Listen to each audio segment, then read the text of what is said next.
Episode 7 of 7 Worlds, One Planet is called Africa. So when this series came out, there was two episodes that I wasn't that excited for, and that was Antarctica and Africa. For Africa, I feel like most of it we'd already seen. We already know all the big animals, we've seen them extensively in a lot of these series, so it's kind of like, okay, it's not going to be anything new. And I've got to say, the two episodes that I like most from this series are Antarctica and Africa. This episode is great, and I'm just going to dive in because I'm just going to gush over it. This episode opens up in the Ivory Coast. We talk about chimpanzees, and this is alright. This is the weakest part of the episode for me, to be honest. I'm never really that impressed with chimpanzees. I'm always like, okay, they're fine, I get they're intelligent, but I'm never really blown away. Maybe because they're a bit too close to humans for me, I don't know. But the chimpanzees are interesting. We're basically watching a young chimpanzee learn how to break nuts open. Her mum teaches her. We see that she's not quite getting it, but she's definitely heading in the right direction. It's not the best part of the episode for me, but it is still interesting enough. Then we get our final geography lesson of the series, and we talk about how the Great Rift Valley formed. Basically, the tectonic plates split away, which created this massive valley,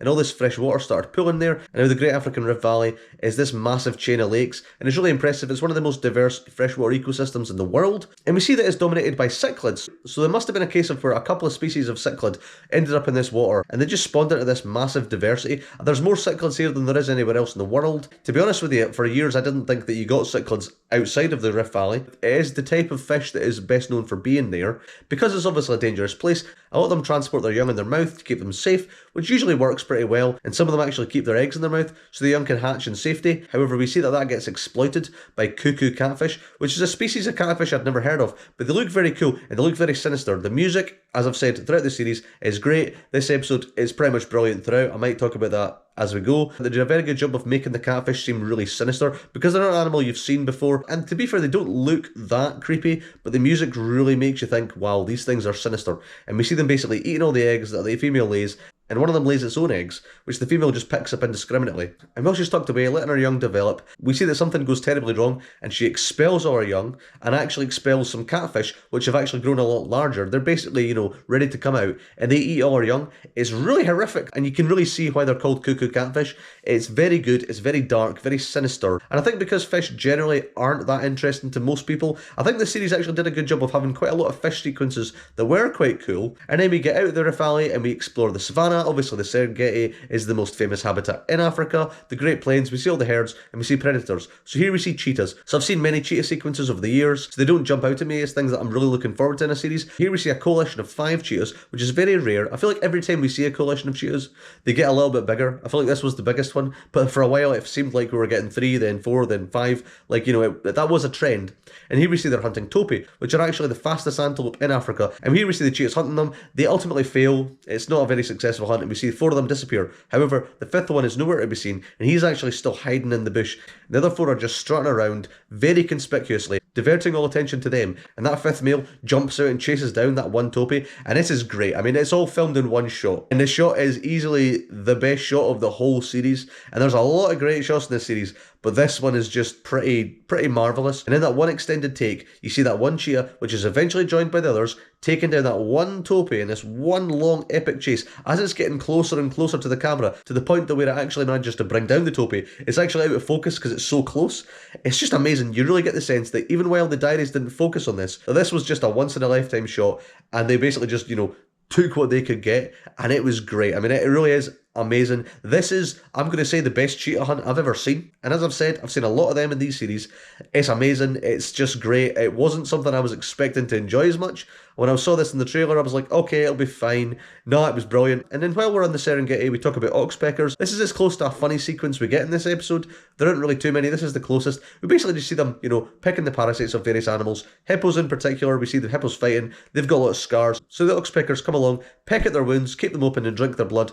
It's fine. It's not a particularly funny sequence, but it kind of fills that more light-hearted role in this episode, I think. So it's fine. And then we go to the Namib Desert. Obviously, most of Africa is desert. We don't talk about the Sahara at all in this episode. I guess there isn't much there. That is kind of the most glaring bit that we're not highlighting here. But the Namib is still cool. The Namib's probably more interesting for me. And here we see a brown hyena. So you don't really see brown hyenas really at all in these series. We saw them in Life of Mammals, and they were kind of doing the same thing they were here, but this was a massive update. It was very intimate, and it was very nice. The brown hyena felt really mysterious. The music of following her around this ghost town was very eerie, and I think helped create a really mysterious atmosphere. It made it seem like a really special thing to see, I think. And watching her cubs as well was nice, because I think hyenas are very easily vilified in these series, so the fact that she's going out to ultimately, kill seal pups makes it very easy to make her the villain. But I think the fact that they showed her cubs made you really care about her, and her long journey to the beach to get the seal pups was really good. And when she's amongst them, you really get a sense of how kind of creepy she looks. Like, she looks pretty minging sometimes, and it was really cool watching her mill about the seals, because the seals are, kind of similar size to her. Brown hyenas are not as big as spotted hyenas, and they're not as formidable either, and she manages to catch one seal pup and bring it back. However, while she's bringing it back, she's beset upon by multiple jackals. Jackals are animals that pop up a lot. We kind of all know that they're in Africa, but we don't ever really think of them, to be fair, and here they did a good job of making them actually intimidating, which isn't something I've ever seen done before. We watched these three jackals harrying this mother hyena,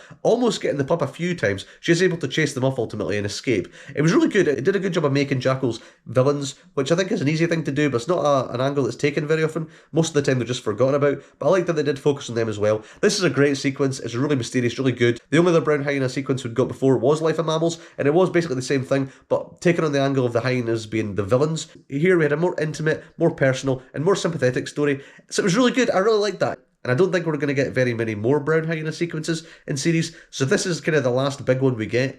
It is pretty great, and it's pretty special, I thought. I really liked it. Then we go to another part of Southern Africa, and here we see pangolins. So the pangolin is great. I just like pangolins. So we basically just watch the pangolin milling about and eating ants. And yeah, it's just nice. It's not doing anything miraculous, but you don't see pangolins really at all. And actually, from being in Africa, pangolins are the number one animal that a lot of people in Africa want to see, because they're just so rare. So the fact that we actually got a sequence for them also felt quite special, so I really like that. And then we get aardvarks as well, basically doing the same thing. Aardvarks are much larger than pangolins, so they're more effective at digging and getting into termite nests, and they were really good. And they did highlight how they're actually really struggling because temperatures are rising. That's affecting the aardvarks populations, so it is quite somber. And then we kind of get to the more somber part of the episode. We talk about how Southern Africa is basically really dry. There's not a lot of rainfall. We see animals struggling, and it's only going to get worse. Things are heating up in that part of Africa more than it is anywhere else in the world, which is quite scary. And we focus on elephants. Kind of couldn't do an Africa episode without talking about elephants, because they are the most impressive animals there. And we see that because it's so dry,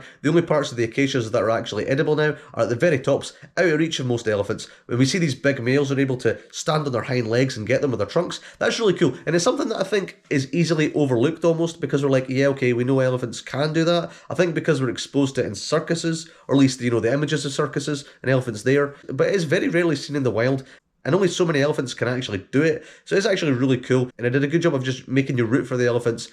It was really good. And that leads very well into the sort of closing montage of the episode. So we talk about the ivory trade, and we see all these stockpiles of ivory, and it's very haunting. This is very reminiscent of the whaling stuff we got in the Antarctic episode. It made me feel very similar. I was very, very taken in by this stuff and very affected by it. It is actually pretty brutal to look at just how many tusks there are. And that represents only half of the elephants that were killed in Africa in that year alone, which is quite scary, because you kind of think that, poaching's kind of ramping down, it's not as big an issue, and maybe it isn't compared to what it was a few years ago, but it's still incredibly bad. And if you thought it was bad with the elephants, we then focus on the northern white rhino, which of course we were. I think there's no better animal to focus on if you really want to land home the message of how destructive we really are, and they did a really good job of that. We see Abra in a rare moment next to them, talking about how these two rhinos are the only two members of their subspecies left.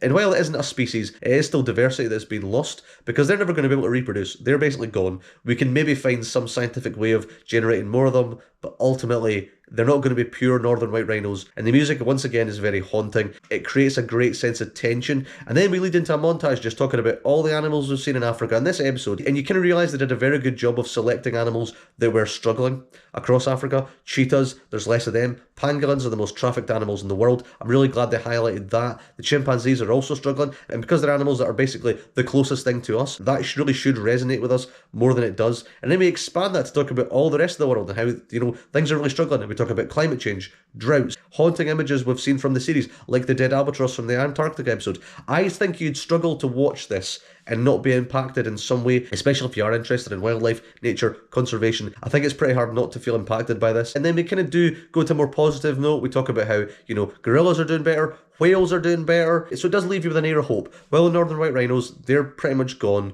There is so much life out there that we can save. This was in sort of the early stages of when conservation issues became, really important to talk about in these series. And I think a lot of series after this kind of lost what this series had, in that it was so effective in its message. I think most series haven't really been able to kind of recapture that. This series was great at talking about a lot of conservation issues and using really good examples of animals to make you really care. This just basically highlighted that for me. What is basically the greatest strength of this series. And yeah, it was a great way of ending the episode and the series as a whole. It was really good. And then we get the diaries, and it's about people trying to film gorillas. Now, we didn't really get a gorilla sequence in this series. We got some shots in the end, but we didn't really get a whole sequence about them. But it was interesting to watch them milling about the jungle, looking for the gorillas, having to go to that bay and filming the elephants and everything. That was really good. But the best part of that is how it kind of, furthers the message we've already seen with poaching in Africa. When we see that there was actually poachers in the area, they hear a gunshot and they've basically got to leg it and get out of there in the dark, but it's really dangerous because, there's elephants there. And we see that an elephant was killed and was found, and we see the tusks, the tail. It is pretty haunting. And while it isn't as effective as the montage we got, it is still effective because it puts the people that were actually making the series in the situations we're seeing. So I think that was really good and actually a very effective diary sequence. So yeah, this episode is great. It's brilliant. It's way better than I thought it was going to be. It really impacted me. It really made me think about a lot of things when this series came out. And watching it again, I was still thinking about them. Yeah, I think the Antarctica one is probably still better, but this is the second best episode of the series.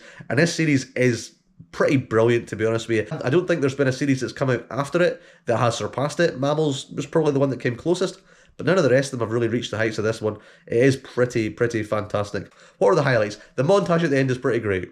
But outside of that, I think the hyenas, the cheetahs, the cichlids, the elephants, the pangolins, the aardvarks, I've basically just listed everything in the episode, but it's all pretty amazing. So yeah, let me know in the comments below what you thought of this episode. Did you like it as much as me? Was it your second favourite? Was it your favourite? Was it your least favourite? If you think that, I think there's something wrong with you, but my opinion. And yeah, let me know what your highlights were. I mean, if you could pick one, that was a task in itself. And yeah, this is the last episode of the series. I will be doing a top 10 list, which is going to be very difficult. So yeah, look forward to that. But yeah, as ever, let me know what you want me to talk about next. Obviously, I'm open to any series that I can access. Ideally, one's on BBC iPlayer, so feel free to look at that. And as ever, feel free to like, comment, and subscribe, or don't if you don't want to. It's perfectly fine. So I'll see you next time, and goodbye.